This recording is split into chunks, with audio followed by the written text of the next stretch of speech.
I don't know how else to tell you this. It's just what's in my heart. It's like this self-centered thing is what allows all this stuff to thrive. It's what gives it a platform.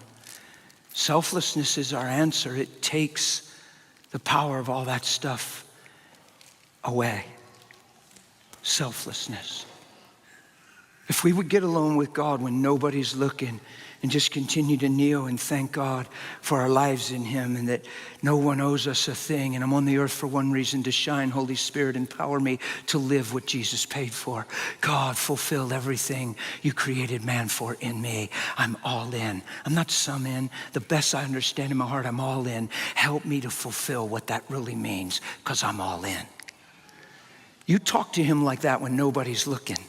You tell him you're not alive for yourself and nobody owes you a thing. And you watch how he begins to change you on the inside, how your responses change, how your emotions change, how all of a sudden you actually realize nothing that you were before was the truth. You get alone, you be with him. You yield yourself to him when nobody's looking. Don't just pray your list and pray for protection in your kids and their colleges and your finances and your promotion and traveling mercies. Give yourself to him and ask him to consume you and overtake you and make this all so real to you so you can fulfill what he paid for.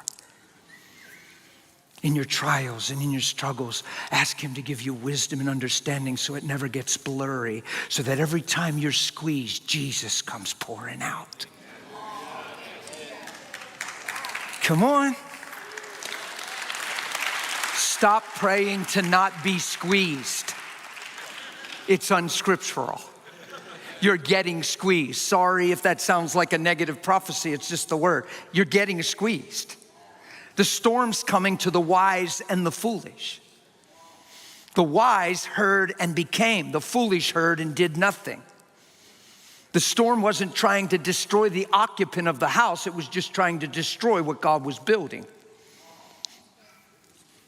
You better not take adversity personal. You'll make a big mistake and grow weary in well-doing. Why is this the power and love session? Because this power and love vision is you walking in the light as he's walking in the light. It's those videos, it's those testimonies. And if you're caught up in all this other stuff, you don't even see the people, let alone feel empowered to minister to the people. And now you have high seasons and low seasons instead of Christ seasons. Yeah? So you stay planted by the rivers of living water. You meditate day and night in his word. You'll be like that tree planted right along the living water. You'll have fruit in its season. Your leaf will never wither. I found this stuff in my Bible. It's amazing. Peter said, if you add these things to your faith, you'll never stumble. Most preachers say we already stumbled by the service time. And if you say you didn't, you're in denial and deceived.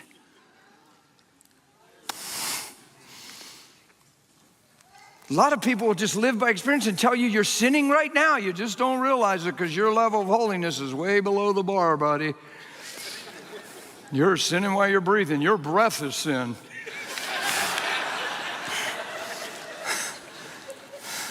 It's crazy how we boast in the stuff that he paid to get off of us.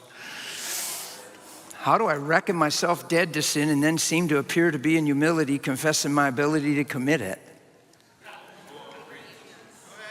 How can I be reckoned dead indeed to sin and feel like I have to come up with a language to confess it and acknowledge that it's always a part of my life?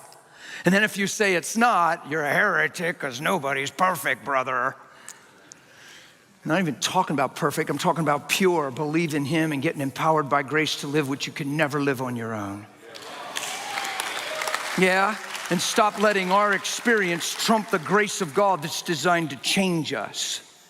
And now it's all about us and everybody and the whole ball wax. Well, everybody has their moments, brother. Well, you can't tell me. Come on, we all have fallouts. Everybody makes mistakes, brother. What is that language accomplishing except keeping us in the same identity when he wants us out of darkness into the light?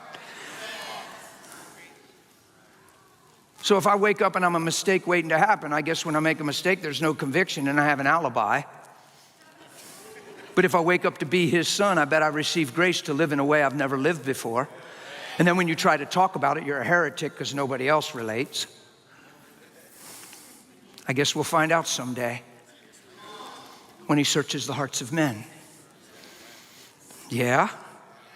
And it says when he appears, you'll appear with him in glory. I just picture us holding hands. We're going down the city street on the float, just sitting right with him. Our life is in him. We're hidden in him. It's not your life, it's his life in us. You get it?